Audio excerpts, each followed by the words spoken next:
Welcome back to track 7. Welcome to episode 7 of track 7, or episode 1 of season 2 of track 7. Yeah, I'm gonna stick to episode 1 of season 2 of track 7 because it's a new year, new thoughts, new habits. By new habits, I mean more consistency. And overall, I'm back. I think all in all we can say is that we've had a production break at track 7. By we, I mean me. By production break, I mean I've been addicted to Fortnite and I don't want to do any work at all, even the podcast. That is my fun little hobby. But I think coming back, mastering the strength to come back, has been not hard, but it has been exhausting. And I wanted to come back with something that I knew I was really familiar with to sort of minimize my research, something that's also a bit in the zeitgeist, something that's coming up, which is why I have pressure to record this episode. The Grammys are coming on Sunday and I'm recording on a Thursday. But I wanted to talk about the Grammys for the first episode of the new season because the Grammys, like I said, they're coming up, and the Grammys are kind of the biggest or the most prestigious award in music. Like, if you're gonna be following the music industry at all, there's no way you can ignore the presence of the Grammys. They're like a monster on the hill. Well, and so the way the Grammys work is that, like I said, most prestigious for like the most outstanding achievement in music across genres, across different musical spaces. It's made up of, the Recording Academy is made up of like 15,000 people who are voting across 100 genres, 100 categories, and it's usually people who are mostly tapped into music. We have obviously artists, producers, label execs, writers, engineers, curators, music writers. Most people in there are like global voices that are tapped into everything that's happening in the music industry. So at its core, the Grammys are not about numbers per se. I think numbers are only good as getting you higher chances of your music to be heard by the voters, but they're not so about numbers. They're more about your peers in your industry recognizing all your hard work and creative feats. And how they work is that there's like I said, there's 15,000 voters, and then, for example, these 2026 Grammys are for music that was released between end of August 2024 to beginning of August 2025. So that's the eligibility period. And then when it ends, or towards the end of the period, artists start submitting, like, or the team start submitting, oh, can you nominate this song for Best Pop? Can you nominate me for Song of the Year with this one? It's usually a group decision and everyone sort of looks at your album, I mean in your own team, to be like, okay, this is what we're submitting for, this is what we have high chances for. And then nominees come out. Nominees are voted by the voters again. So the voters will vote for specific nominees in each category. For example, if you're like a voter who's more pop based, you're probably gonna vote yes for the generals, which is the big four, and also for the pop categories because that's your niche. So once nominees come out, there's a bit of campaigning that happens because the Grammys are kind of political. Like I said, it's just individuals voting. So you have to put yourself out there, put your best foot forward. And you'll see performances at the Grammy Museum, you'll see promo, you'll see new music videos just to get your music out there so the voters can look at it again when it's time to vote for the awards themselves. And then, like I said, August to August, and then February is when the Grammys actually happen. That's when everyone's getting awarded. By that time, decisions have been made. There's a whole award show, there are performances, and I think a lot of people will tell you that the Grammys are not important because the politics of it all kind of makes them unserious. Because remember, people are voting, so what you think is best isn't what majority thinks is best. But then there are always biases. But what I've heard consistently from artists about winning a Grammy is that, okay, you can't really measure creative or artistic excellence, but recognition for the Grammys is sort of close. It's the closest you can get to sort of that validation for your creativity, because again, like I said, it's your peers who are voting. So in a sense, the people who know what you're doing kind of know what good art is. And not only does it give you like the direct benefits, like obviously you're thrust into the mainstream in the sense of like, okay, I hear Grammy winning album, I'm like, okay, I'm tapped in and I'm gonna love it forever. And overall your music listens, your downloads, your streams are gonna be boosted. But also imagine your team. Number one, you won a Grammy, so you proved that if we just let you cook and do whatever creative things you wanna do, you are bringing excellence. So you're gonna get more space, more budget, more freedom to sort of undertake your creative projects. But also, you kind of have more clout and you can call up a lot of people to be involved in your process. You call up Max Martin, you're like, let's make an album. And he's gonna be like, XYZ won a Grammy, so I know it's not gonna be total nonsense. Collabs are gonna be easier, but also people are gonna be taking you a bit more seriously in that sense, because you take your craft seriously and you're able to make something that has been recognized by everyone in our space that it's actually good. I mean, also, ultimately, as time goes on, you accumulate Grammys or you just have a Grammy, it cements your legacy in the music industry in your specific niche that, oh, he knows how to make a really, really good pop album. And it's just an embodiment of your legacy. I mean, when I say it's not gonna thrust you into the mainstream, I look at someone like John Batiste, and 2022 Grammys, he unexpectedly won Album of the Year. I mean, this is not a main pop boy. We can't say since 2022 John Batiste is taking over the charts, but he did get a bit of a mainstream push. He's been involved in a lot of creative projects because people just trust him, or his team or his label just trusts him to deliver quality work. He's worked with a lot of artists. He had a collab album. I know New Jeans was on there. He's worked with Lana Del Rey. He has documentaries. He has music. This, when the roundtables he's brought up. So it gives you that serious creative freedom and space to work on whatever you want to work on within the music industry or adjacent. So they pull you into the conversation.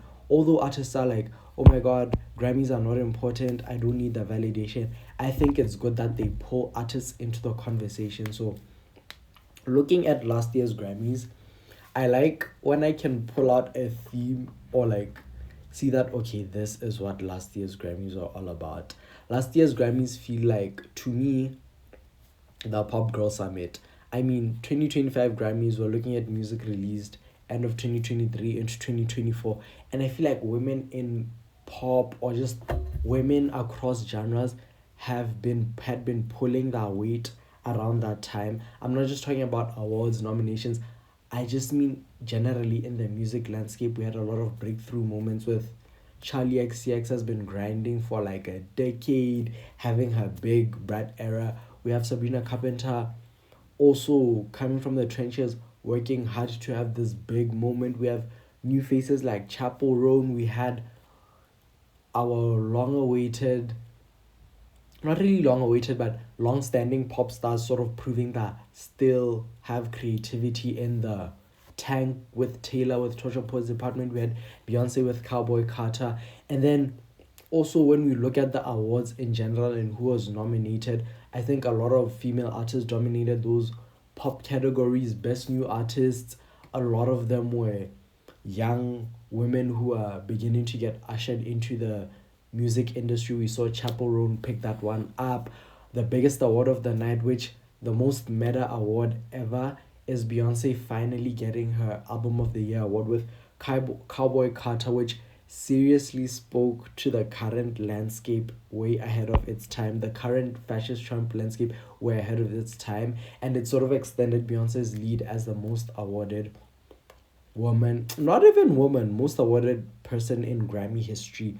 I mean, also the performances, Best New Artist stages, where everyone nominated for Best New Artist gets a chance to have like their own 1-2 on stage, sort of show their chops. And a lot of the women kind of carried. I think Doechie's performance was really, really intense and innovative, and it makes sense that on her first mixtape she won most of the hip hop awards alongside with Kendrick. I think Kendrick had a really big year leading off of 2024's Not Like Us, and then being announced for the Super Bowl, and then having GNX, which had so many hit songs and was a big moment in his legacy. I think him winning like 4 total Grammys just for one song was kind of major and a continuation of the victory lap he had. I mean, we also saw a bit of flickers of Tay positivity. I love an award show where Taylor wins nothing. Because everyone just thinks she's fun and drunk, and no one's gonna be over analyzing whatever she's doing. We saw a bit of performances on the stage from male artists, people like Jelly Roll, who cares? Benson Boone, who cares? Like I said, it was a pop girl summit. So, what do I think of 2026 Grammys? Because this episode will also be a predictions episode. I think mass appeal has never been so back in the cultural landscape. I think ending the 2010s with the rise in streaming and then getting into the pandemic, we've been in a moment of niche and alt. I don't want to throw around the word alt or indie, but we've been in an era of like no one's telling us what to listen to. Obviously, these algorithms are like payola. But it was starting to be more beneficial to artists to not be on the radio but develop niche fan bases, which is why when you talk about pop moments in the 20, like if I talk about how Future Nostalgia was one of the biggest pop moments in early years, 90% of people are not gonna know what I'm talking about except those in the pop niche, things like that. But I think we're breaking out of the niche bubble. I don't know what's our driver in the late 2020s, but we're breaking out of a niche bubble, and I think the 2020s are sort of in real time developing a sound that resonates and that could, I mean, we're halfway through the decade, that could define what the 2020s sound like. Because I feel like what was coming off of the late 2010s into the early 2020s was a lot of sad, depression, whisper, quieted down music, especially in the pop landscape. Hip hop has possibly died by the end of the 2010s. I mean, it wasn't as big as it used to be like in 2012.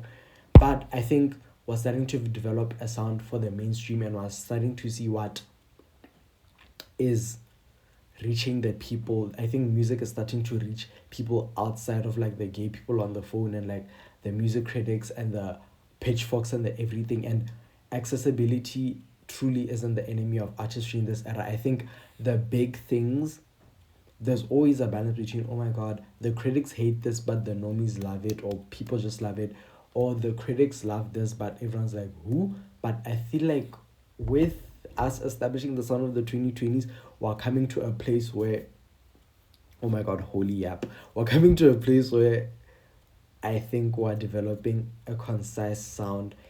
With the mainstreamification of a lot of things, we're developing a concise sound for the 2020s. So when we get into my predictions now, I'm gonna just do the pop categories and the major 4, because I don't know anything about hip hop. I don't know anything about R&B. But first, for the pop vocal album is like best pop album. I don't really get the definitions, but on our roster we have Swag, we have Man's Best Friend, we have Something Beautiful, we have Mayhem, and we have the Teddy Swims album. And just according to that theme alone that I spoke of, and not my personal fave, my personal fave is Man's Best Friend, but I can see Lady Gaga taking this, because I think Gaga I think Gaga has proved that she still has it. Is it a rehash of Nachos? I don't think so. No. I think Gaga has proved that she still has it. She still has that fire. She still has that spark that she had in the Fame Monster. But also, I think she's kind of doing away with the an era in of itself in pop is usually a gimmick, but it feels so real and true to her that songs like Disease, Abracadabra became natural hits, and the culture was sort of surrounded in a Gaga space. I mean, she did Coachella, she did the Joker movie, Abracadabra was a really big hit, she did Wednesday. It seems like her tour was really huge globally. It seems like a darling came back into the space. It wasn't something like Chromatica where you can see she's usually doing a bit, but I think with Mayhem, she was authentically herself while bringing something new that didn't sound like what she did before, and she was able to pull the culture into a full pop era. I don't think any of these other people were able to pull pop inwards and be like, okay, this is a big pop era. I think we have a lot of Sabrina fatigue. Miley Cyrus can never bring people in. No one cares about Justin Bieber anymore like that. And who the hell is Teddy Swim? So I'm giving this to Gaga. Next category is a stacked one. It's best pop duo group performance. We have Defying Gravity. That's not winning anything. Why did I laugh? I love Ariana Grande. But Defying Gravity is not winning anything. We have Golden. Let me put a star on Golden. We have Gabriella by Cat's Eye. That's not winning anything because I need them to make a better song for them to win group performance with. We have APT. Let's put a star on that. We have 30 for 30 with SZA and Kendrick Lamar. 30 for 30 scares me because Kendrick is a darling. But Kendrick is a darling. I love the song. But I feel like it didn't pop off. Maybe I'm thinking in terms of numbers too much. But also, I'm thinking of what has just been dominating and defining this year. I don't think 30 for 30 defined this year. Cat's Eye didn't define this year with music. So I'm stuck between Golden and APT because they're still kind of in that same realm of like, this is what music sounds like this year. Golden has been like the biggest. APT lost theme because it came out in 2024, but Golden sounds like what music has been sounding like. Golden was a big hit. Golden was big with the kids. Undeniably catchy. We're going up. Had this big global appeal. It was catchy. It was clean. But so was APT. And unfortunately, I'm gonna be giving it to APT because do you know what happens when you're in a category with Bruno Mars? I think Bruno Mars is always able to appease the Grammy voters because there's this vintage feel about him, but also people feel like he's innovating, and APT is just that, and it was big, and it has global appeal, and will it be shocking that he wins Best Pop Duo a second year in the row? I don't think so. So give it to APT if you're not gonna give it to Golden. Now we're gonna go to Best Pop Solo Performance, like Best Pop Song. So we have Daisies by Justin Bieber. No. I love Justin. No, I don't. Yeah, so no. I was about to make some excuse, but no. We have Messi by Lola Young. No. We have The Subway by Chapo Roan. I love this song so much. I think the writing is so good, but I don't think she campaigned as hard at all. So I'm not sure. I think Disease by Lady Gaga wasn't a good way to start the era. I think it was a bit underwhelming. I think it serves more as a middling album track. So give it to Man Child by Sabrina Carpenter. You know why I say that? Because, yeah, it's a wild card choice. I fear there's Sabrina fatigue. I didn't even give her a Best Pop album. But I think it underscored her ability to follow through her breakout immediately with another hit. A hit that, I'm not going to say it was a rehash, a hit that solidified what she does best, proving that she's not just a flash in the pan, but she's becoming a pop staple. I think Manchild takes what Sabrina did on songs like Juno, on songs like Bedcam, on songs like Espresso. It takes her wittiness and takes it to 1,000. And I think it also had a really fun music video. It also, again, came out of the blue months after the deluxe of her previous album, but I think you can tell that she was inspired to do something that continues the Sabrina law of it all, but also is a progression in the sort of shows what the next Sabrina era was gonna look like. So give it to Sabrina for Manchild because I think she's proving to be a pop staple, and Manchild was a really big song this year. I think that's the big thing I look for with pop. It was really big, it was really catchy. I think I knew it was catchy when it didn't hit the first time, and over time it sort of started seeping in. And something like Daisy's just good for Justin Bieber, but not good for pop in general. I think he loves doing the black person core too much, and I'm sick of it. So give it to Manchild. And then lastly, in the pop categories, we have best dance pop. So before I talk about who's gonna win, I have some honorable mentions. We have Blues Flame by Selena Gomez and Benny Blanco. And I don't know. I think because it doesn't sound like a Selena song, I don't want to give it to her. It was a good song on her album, but I don't think I could say it was like the best dance pop. I'm not shaking. Like, I'm gonna be so literal with this single and say I'm not shaking as when Blues Flame comes on. I'm gonna be so literal with this category. We also have Just Keep Watching by Take McRae, and I'm like, kind of threw her a bone at this one because why was she not in the actual pop categories? So I don't think this is really gonna win because I don't see droplets. I don't see anyone picking Tate McRae over Lady Gaga, honestly, or someone like Selena. And then we have two people who I feel like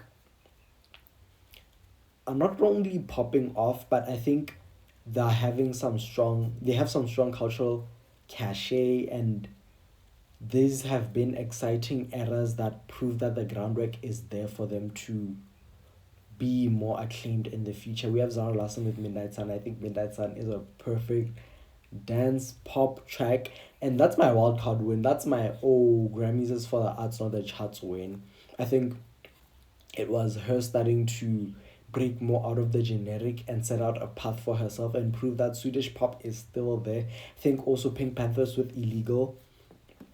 Again, not big songs, but sort of innovating within that pop space. I think Zara Larsson put a twist to the 2010s catchiness and just pureness of Swedish pop and thrusted it back into the mainstream space. And I think Pink Panthers brought her own unique twist and production prowess to the beautiful dance pop track that's Illegal, but I'm giving it to Gaga. You're not winning when Gaga's in the room, dog. Abracadabra was Gaga is first and foremost a dance pop artist. Are you kidding? The Fame? Are you kidding? Born This Way? Are you kidding? Telephone? That's her shit. And it didn't feel like a rehash. It didn't feel overly avant garde. It didn't feel overly performative the way an era always feels. It just feels like the dance pop artist has given us a dance pop song to carry us through the 2020s. And Abracadabra is just that. Abracadabra, look at the dance, look at the music video, look at the choreo, look at Gaga, listen to the beat, catchy, catchy, catchy. I'm shaking as when Abracadabra plays, so give it to Gaga. So that's it for the pop categories. Will I talk about pop for 20 minutes? We know that. But let's get into the meat and potatoes. The meat and potatoes is the big four. And the big four is so funny because most of my predictions for last year, except for album of the year, were so wrong for the big four. So. No, two of them. Two of them, because I didn't know Kendrick was gonna sweep record and song of the year with Not Like Us. I predicted song because the writing was witty, but yeah. So this year we have. I'm gonna start with best new artist. Best new artist is like your breakthrough year sort of, and we have Cat's Eye. I love Cat's Eye, but no. I think the nomination is good enough for them. We have the Marias, and I like the Marias music, but I'm not sure. We have Somber. Oh my god. That Somber album was good. That's all I have to say. But I think he's for the farts and not the arts yet. Maybe on album 2. No, he won't be nominated again, but maybe album 2. Something will eat for him. We have Leon Thomas. We have Alex Warren. We have Lola Young again. We have Olivia Dean. Give it to Olivia Dean. Olivia Dean is the embodiment of what I talked about at the beginning of this episode. Olivia Dean has a breakthrough into the main consciousness of the music industry, and the music is not even bad. She's making good music. She's bringing a sound that is rehashed but sounds fresh now and optimistically breaking us out of whisper pop and out of the overcompensation of the pop we've been getting. Renaissance, I'm looking at you. Brett, I've been looking at you. Overcompensation of like, this has to be catchy, this has to be upbeat. Let's dance. Let's what's it called? Let's cry in the club music. And it seems like she's bringing a softness. Everyone likes her. The kids love her. Normies love her. The critics love her. The charts love her. The arts love her. And her album was really good. I'm giving it to Olivia Dean because I believe that this is just the start for Olivia. This is her second, third album, but this is the start for Olivia Dean to sort of carry on and just continue being the great artist that she is. I think out of everyone here, I think Olivia Dean's path has been set so clear. I think even Leon Thomas, but looking at my narrative, I'm giving it to Olivia. I love Addison Rae, but album 2. Her first album was so good. I listened to it more, but I don't. But she is. Addison Rae is what the critics. Addison Rae is gonna be iconic in 5 years, is my chat, and very, very influential. But Olivia Dean path has already been set, and we haven't had someone universally appealing like this in a long time who is British since Adele. So give it to Olivia. Oh my god. Now we're gonna go into Song of the Year. We have Abracadabra, we have Anxiety, the Dochi one. We have APT, we have DTMF by Bad Bunny, we have Golden, we have Luther, Manchild, Wallflower. Someone told me that Luther's gonna win. I'm scared. But I'm giving it to DTMF. Have I listened to DTMF? No. Have I listened to the Bad Bunny album? No. Do I like only one single Bad Bunny song and I don't know what it says? Yes. But this feels like... no, I can't doubt myself now when I'm recording. But I think this feels like the language of the twin... Not the language. No one listens to Spanish, but... I can't give it to Golden because I don't like Golden. It's a kid's song. But I'm giving it to DTMF because there's something about Bad Bunny himself that feels like an act of resistance. Not like he's protesting. He is protesting in his music, but I think it's proof that you can have people fully tapped in on your own terms when it comes to music. I mean, he has the culture at his palms. He has all the Spanish speaking people are listening to him, all the English speaking people are listening to him. He had a really big year with this album, and it comes off the back of him not wanting to sacrifice himself in any way at all to appeal to the American music machine, which is so absurd for me to think that he'll actually win. But even, let's get into it. He's winning album of the year. Give it to DTMF again. No compromise. He fully is in the front seat of like, I'm not touring in the US, and it's showing us that maybe the Grammys can reward someone who wants to reshape the landscape instead of bending to it. With like how Cowboy Carter was, it felt like a reshape, Beyonce reshaping a genre instead of bending to it. Harry Styles shouldn't have won that, but I think Bad Bunny kind of has the monoculture on a grip. I mean, we look at other album of the year artists, and my second choice obviously is going to be GNX because I love it, and Kendrick has been on a victory lap. But I think there is something about how Bad Bunny has not reshaped the wheel, because he's been doing this all his career, but he's been able to bend the monoculture to his own will by refusing to change in a way that feels like such a story for the Grammys this year. Do I think most Grammy voters listen to that? No. But he's my pick for Song of the Year, for Album of the Year, because Swag does not deserve to be on Album of the Year. Chromocopia does not deserve to be on Album of the Year because Tyler isn't winning over Kendrick. Man's Best Friend, sure, what the hell. Gaga, I don't think so. Leon Thomas, not yet. So I'm saying give it to Bad Bunny. We look at Record of the Year just to close out this video. This episode. I really want to be a YouTuber again. Just to close out this episode, we look at Record of the Year, which is like also incorporates the production, the everything of a song. And Give it to APT, dog. APT, weddings, funerals, birthday parties, the kids are listening to it. It's gonna win best pop. I don't see a song that's winning past APT because I don't think the Grammys are gonna give Kendrick again record of the year, song of the year, or even album of the year. But then I'm like, give it to APT, give it to DTMF. I'm not fighting because they love to do a double with DTMF and APT.